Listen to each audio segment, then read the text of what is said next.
ರಾಜ್ಯದ ನೆಲ, ಜಲ, ಸಂಸ್ಕೃತಿ, ಸಂಪನ್ಮೂಲದ ಅಭಿವೃದ್ಧಿಗಾಗಿ ರಾಜ್ಯದ ಸಂಸದರೆಲ್ಲರೂ ಒಕ್ಕೊರಲಿನಿಂದ ಒಂದೇ ಧ್ವನಿಯಲ್ಲಿ ಪ್ರಯತ್ನಿಸುವ ಅಗತ್ಯವಿದೆ ಎಂದು ಮುಖ್ಯಮಂತ್ರಿ ಸಿದ್ದರಾಮಯ್ಯ ಅವರು ಹೇಳಿದರು.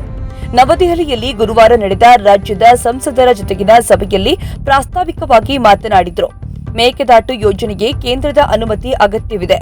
ಭದ್ರಾ ಯೋಜನೆ ಬಗ್ಗೆಯೂ ಪ್ರಯತ್ನ ಮುಂದುವರೆಸಬೇಕಾಗಿದೆ. ಕೇಂದ್ರದ ಬಜೆಟ್ನಲ್ಲೇ ಘೋಷಣೆ ಮಾಡಿ 1 ವರ್ಷ ಕಳೆದಿದೆ ಎಂದರು. ಭದ್ರಾ ಮೇಲ್ದಂಡೆ ಯೋಜನೆಗೆ ಹಣ ಕೂಡಿಸಲು ಸಭೆಯಲ್ಲಿದ್ದ ಕೇಂದ್ರ ಹಣಕಾಸು ಸಚಿವೆ ನಿರ್ಮಲಾ ಸೀತಾರಾಮನ್ ಅವರಿಗೆ ಸಿದ್ದರಾಮಯ್ಯ ಮನವಿ ಮಾಡಿದರು. ಕಲ್ಯಾಣ ಕರ್ನಾಟಕದ ರಾಯಚೂರಿಗೆ ಏಮ್ಸ್ ನೀಡಲು ಮನವಿ ಸಲ್ಲಿಸಿದ್ದೇವೆ. ಇದರ ಈಡೇರಿಕೆಗೆ ಅಗತ್ಯವಿದೆ. ಮಾನವ ಅಭಿವೃದ್ಧಿ ಸೂಚ್ಯಂಕದಲ್ಲಿ ಕಲ್ಯಾಣ ಕರ್ನಾಟಕ ಹಿಂದುಳಿದಿದೆ. ಏಮ್ಸ್ ಬಂದರೆ ಅಭಿವೃದ್ಧಿ ಸಾಧ್ಯ ಎಂದರು. 18,172 ಕೋಟಿ ಬರ ಪರಿಹಾರ ಕೇಳಿದ್ದೆವು, ಪೂರ್ತಿ ಬಂದಿಲ್ಲ. ಇದಕ್ಕಾಗಿ ಪ್ರಯತ್ನಿಸುವ ಅಗತ್ಯವಿದೆ ಎಂದು ಹೇಳಿದರು.